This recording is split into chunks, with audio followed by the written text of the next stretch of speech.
cannot honestly be that naive. You think I'd marry that non-subscriber? Ha! You must be out of your freaking mind. Card D Kaizoku. This video is sponsored by Card Market, Europe's largest online marketplace for trading card games. This video is sponsored by Sleeve Chief. Do you have it? Guts! Sleeve Chief is releasing their Black Warrior collection. It includes their Berserk Full 3D Metal Deck Box, the Endless War Bloody Dark Art Cloth Playmat, the Berserk Dark Art Hollow Sleeves, Darkest Night Dark Art Border Sleeves. All of this is out now on their website, and as always, use code CARD Kaizoku for 5% off your order. And if enough of you use my promo code, maybe I'll start reading Berserk. I know I should, but I'm lazy. So we're starting to get OP10 leaks. It's OP10, right? It's not OP010. I haven't figured out what I'll call it yet, but yeah, this is what the art is going to be for the booster pack itself. It's Luffy in his Gear 4th form. Oh, spoilers! You're not supposed to know that he has a 4th form after Gear 3rd. Oh, no more spoilers. He's wearing the same clothes as Lucy. Is Lucy Luffy? Ugh. But yeah, it's going to be a Dressrosa heavy set. It's looking like, and they've revealed 3 leaders as of the time that I'm recording this. I hope they don't reveal any more before this video goes up. And a few character cards too, we'll go over those. So yeah, let's take a look at the first few cards that are revealed for the set. First up is Smoker, red-green Smoker. Oh, don't look at the art. You're not supposed to know that. Why does Smoker look like Tashigi here? Are you even supposed to know who Tashigi is yet? Or Smoker? Dang it, Card D Kaizoku, always spoiling the anime. You're the worst. Now I can't enjoy this game anymore. Alright, jokes aside, yeah, we have our first Punk Hazard type leader. So yeah, let's see if this is red-green's time to shine finally, right? Chopper was kind of a miss, Odin was kind of a miss, Red-Green Law, yeah, he was meta, but it's been like long since his days of dominance. So let's take a look at what the Smoker leader does, while I try not to look too much at the art, respectfully. Okay, so Punk Hazard type and Navy type. On your opponent's turn, your characters with the Navy or Punk Hazard trait gain plus 1000 power. And then the curly brackets and the square brackets are a little funky from the source that I got the translations from. I guess I could have fixed it on my own when I made this graphic. But yeah, it's kind of like Borsalino effect, right? Like this guy. On your opponent's turn, he gets plus 1000 power. You don't get the immune to KO part, but yeah, kind of like Borsa. The second part of the leader ability reads, on main, once per turn, if you have a character with 7000 power or more, set 2 Dawn is active. And that part kind of reminds me of Green Purple Doflamingo, right? Maybe even actually better. So it's conditional. Yeah, you need a 7000 power character out, but Doflamingos is at the end of the turn, so you can't utilize the Dawn for anything. It can mainly only be used for like counter events and stuff. Meanwhile, with Smoker, it's an activate main effect, actually. So yeah, within the same turn, you could utilize that 2 Dawn, or you could just leave it up and use it the same way you would with Green Purple Doflamingo and counter for 4k or something with a 2 cost event counter. But at least you have that flexibility. Now, I don't think there are any red or green Punk Hazard type characters at the moment, so it's going to depend on what's printed in OP10. And then me personally, I'm going to be leaning on the side of like optimism in that they're going to print pretty good Punk Hazard type cards. Because yeah, with Shanks, right, people thought the leader was going to suck just based off the leader ability itself, but the red hair package was like incredibly good. So we'll just have to hope that the Punk Hazard type in red or green is also good. Now, we do have access to some green Navy cards, but there aren't too many notable ones. I don't think there are any notable ones that would fit in this deck at all, actually. So hopefully maybe some better green Navy cards get printed in OP10 as well. But yeah, some of the synergies I thought of right off the bat with this card would be with, yeah, the OP05, OP04 green Doflamingo package, Don Quixote family package, right? You could play this uncommon 7 cost Doflamingo card, 8k power, and then on your opponent's attack once per turn, if you pay 1 Dawn, you can rest up to one of your opponent's characters with a cost of 6 or less. So yeah, he is 8k power. He meets the 7k power threshold for the second part of Smoker's leader ability. And then yeah, you do get access to an effect that you can pay Dawn for to rest the 6 cost. You don't need 2 Dawn, so you can attach a Dawn to your leader or something to attack with. But this is probably just the best option for now. They'll probably print better Punk Hazard or Navy type cards that utilize active Dawn on your opponent's turn, right? So once they reveal those, I'm pretty sure this card is going to be out of contention for like a viable choice for the deck. And then of course, the 2 cost event counters, you'll have that 2 Dawn available if you have a 7k power character out, right? Before that, you don't have as much flexibility on getting Dawn to counter early as you would with Green Purple Doflamingo. But yeah, strong contenders would be like stuff like Punk Gibson, right? 2 Dawn counter for 4k, and then you can rest one of your opponent's 4 costs as well. And then one thing to note also about this leader ability is that it's a lot less punishing to play 10 drops. Not that it was too punishing in the first place, because 10 drops usually come with like very strong effects, but let's say you play this 10 cost Don Quixote do Flamingo, right? 10k power on play, you can pick 3 of your opponent's rested characters or leaders and they don't untap during their next refresh phase. You're able to play this and then untap 2 Dawn with your leader ability and have access to counter events like Punk Gibson. So a little bit of flexibility in that regard, right? You can play a boss monster and still have Dawn to defend yourself. And speaking of defending yourself with active Dawn, I can't believe I almost forgot, but since we're red-green, we do get access to Radical Beam, an insanely defensive red counter event for 1 Dawn. If you have 2 or less life, you can counter for 4k. That's incredibly efficient. If you have 2 of these, you counter 8k for 2 Dawn, the 2 Dawn that you have active with your Smoker leader ability. And then yeah, much with like Doflamingo, I think Shanks is another 10 drop to consider for the deck, at least with the existing card pool. Because not only is your leader ability buffing your Navy and Punk Hazard type characters for 1k on your opponent's turn, having Shanks means that it's another minus 1k on your opponent's attacks on their characters, so it's another 1k they need to attach to their characters to even swing into your characters. And then yeah, just like with the 10 cost Doflamingo, with your leader ability, you can access to Radical Beam Dawn even after you play Shanks, so you can be both offensive and defensive this way. And then if you don't need to use any counter events, you could always just, you know, swing with your leader for 7, right? That's something you can always do with the 2 Dawn that you get back with this effect.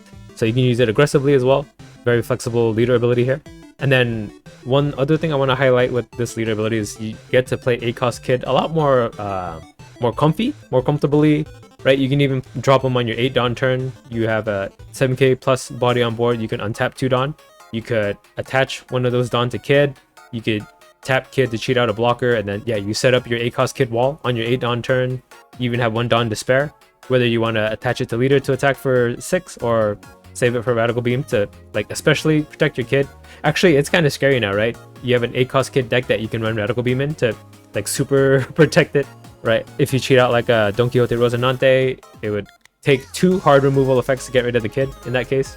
So I see that as a viable play pattern with Smoker until they reveal the Punk Hazard and new Navy cards. But who knows, maybe this might be like the way we end up playing this Smoker deck anyway. And up next we have a red-blue leader, Caesar Clown. So there has not been a successful red-blue deck yet. Marco is the closest we've gotten. Let's see if Caesar can maybe take us there. So red-blue leader, he's a scientist and a Punk Hazard type leader. Dawn times 2, when attacking, you may return one of your Punk Hazard type characters with a cost of 2 or more to the owner's hand.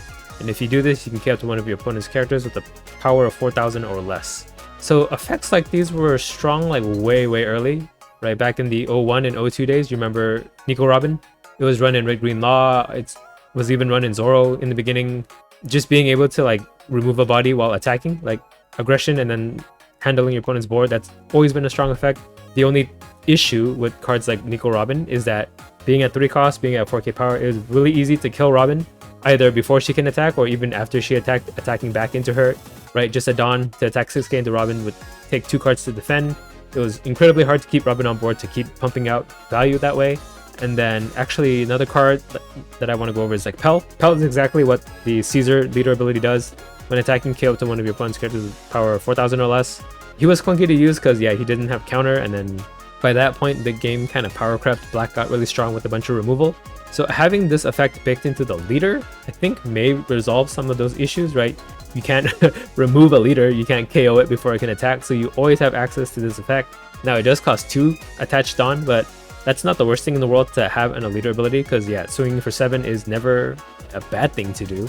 The other conditional part is that you have to bounce a Punk Hazard type character with a cost of 2 or more to your hand, and that's where it might get a little tricky.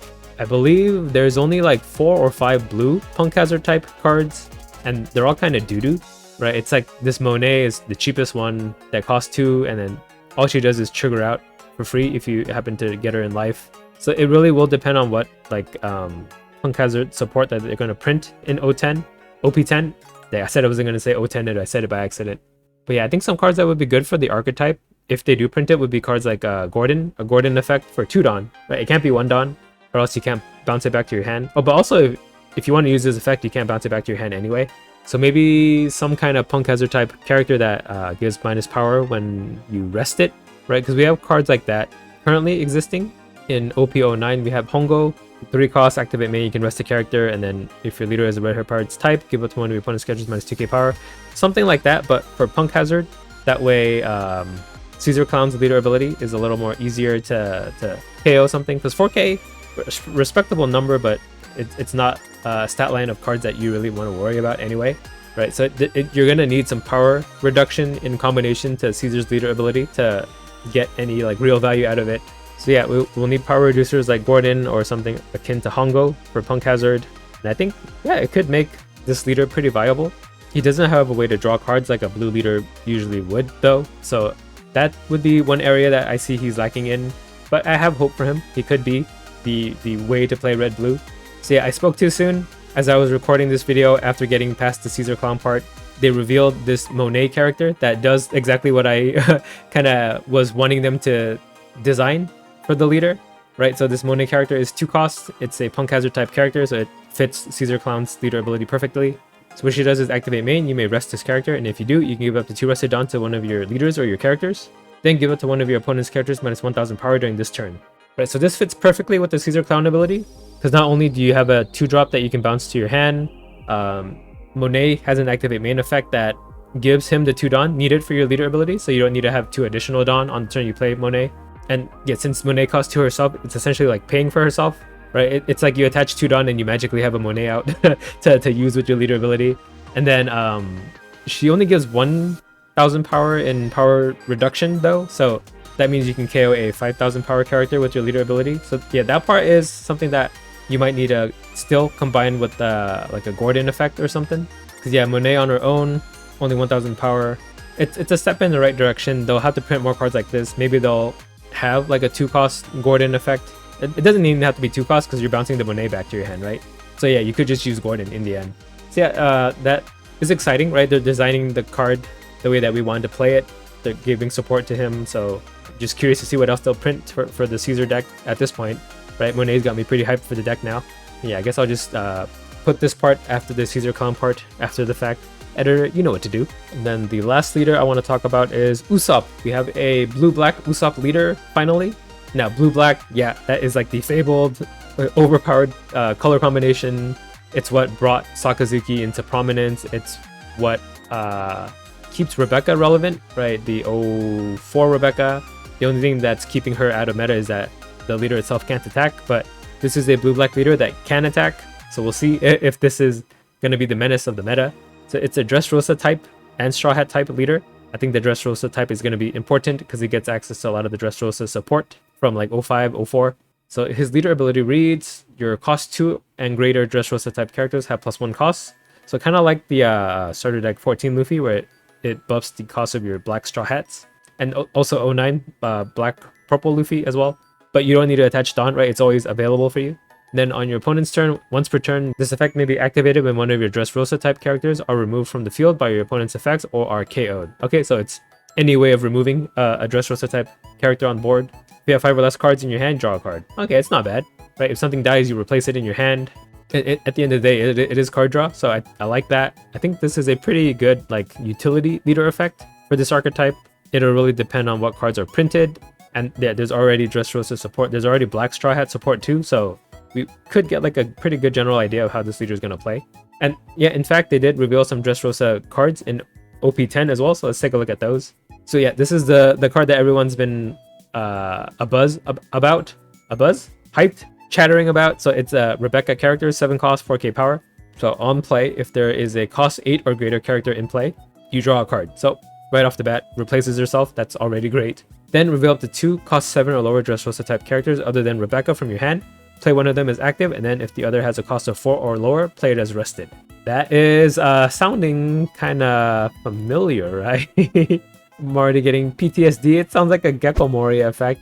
Luckily, and like thankfully, and then like for the health of the game, it at least does not play from your discard, right? It plays from your hand, so you're not keeping up in hand resources. You do have to chuck out cards that you could potentially use to counter with by playing this Rebecca. And then Rebecca herself is a 4k power attacking character.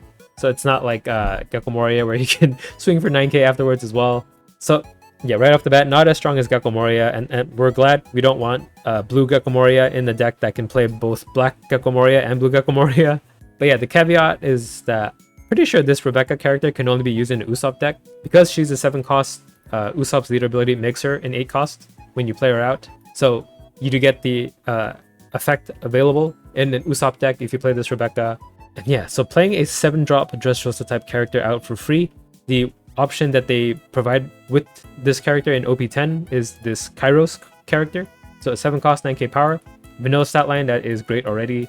Then on play, you can return a 5 cost or lower character to its owner's hand. So yeah, it removes whatever your opponent probably just played. It would have been their 6th on turn though, so if they played on curve and played a 6-drop, maybe you can't remove it. But you could remove something that they played the turn prior, maybe. But yeah, playing this on curve, you don't have access to cost reduction. I guess if you played Rebecca on your 8 Dawn turn, right, you could combo it with like a Tempest Kick or an Ice Age. So you could play Rebecca and then cheat out the Kairos, and the Kairos could bounce something back to your opponent's hand. So yeah, great option, pretty standard, nothing too fancy here. But I think the interesting combo you can do with Rebecca is this 7 cost Luffy from OP04, Blast from the Past.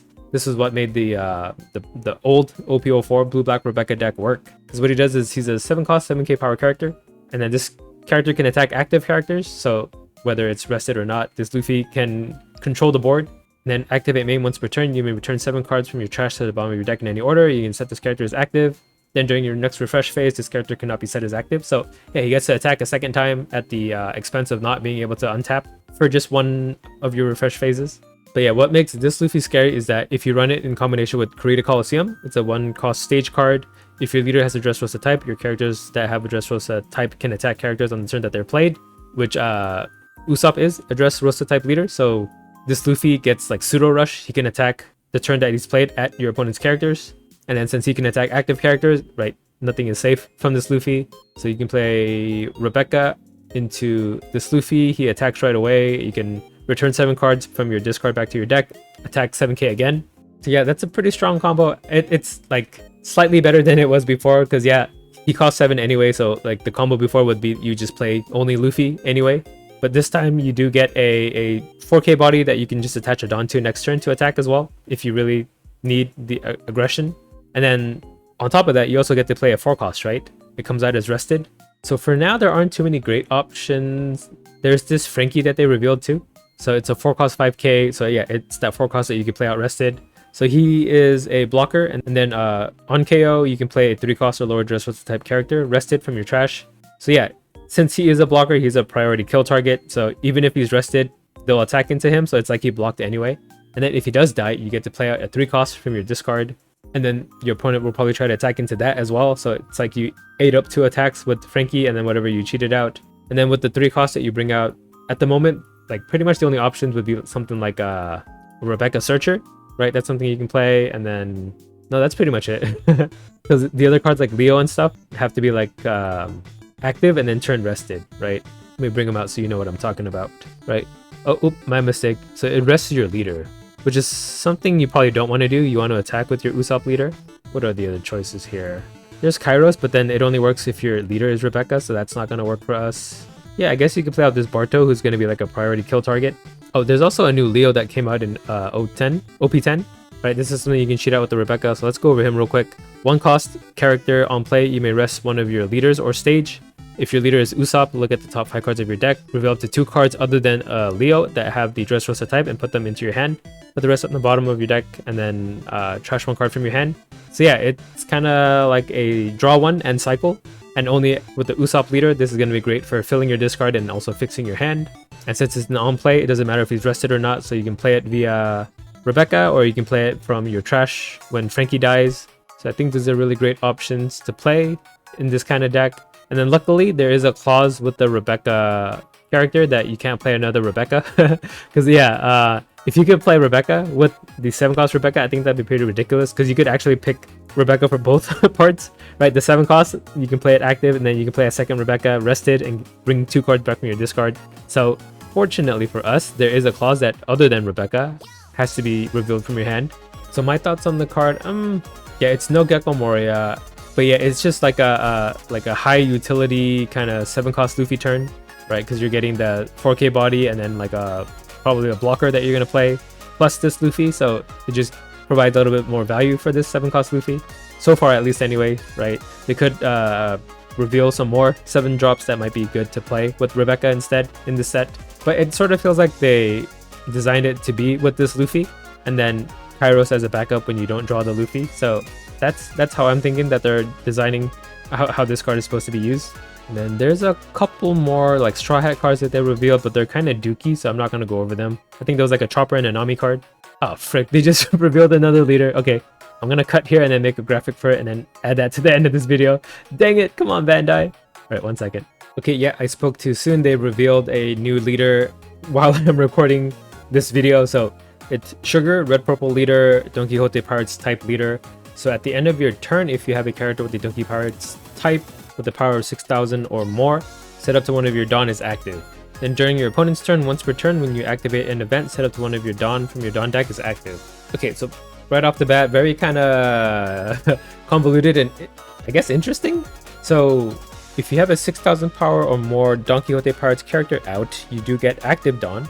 So it's kind of like how the Smoker worked, but for Don Quixote Pirates type characters only, right? Smoker is anything that's 7k or more and gives you 2 active Dawn. And it's also activate main effect. Sugars is more like the green purple Doflamingo, right? Because it's at the end of your turn, this guy. So yeah, I guess it's more akin to green purple Doflamingo. It's a conditional green purple Doflamingo untap of the Dawn, and it's only 1. So yeah, just kind of strictly worse. But Sugar has a second effect, where if you activate an event, so you're incentivized to use that active Dawn on your opponent's turn, you ramp an active Dawn. And the fact that it is 1 active Dawn from both parts of the effects, right?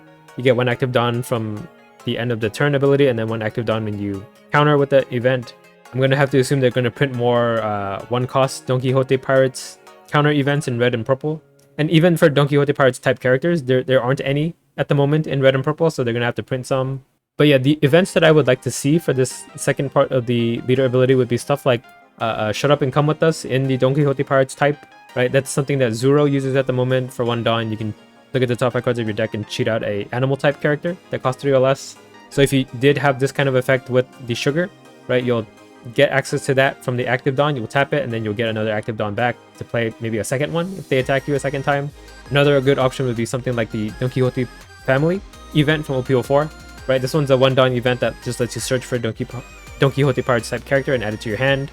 So yeah, kind of strictly worse than Shut Up and Come With Us, but something like that, something to that effect in red and purple for Sugar, I feel like would be good. But yeah, this is just going to depend wholly on what they print, because there aren't any cards to utilize at the moment. So those were my thoughts on all the revealed cards so far. I really hope they don't reveal any more before this video goes up, or this is going to be really outdated. Or I guess that gives me a chance to make a second video at least, so that's, yeah, always good. So yeah, what do you think of OP10 so far? I think it's interesting, right? Everything they revealed so far has been dual color, so it's going to be like akin to OP04, where every leader was dual color, except half the leaders couldn't attack. So at least this time they can attack. Yeah, hopefully we see more dual color leaders in the meta. So far, like, most of the strongest decks have been monocolor, except for like Black Yellow Luffy, who's kind of been an outlier.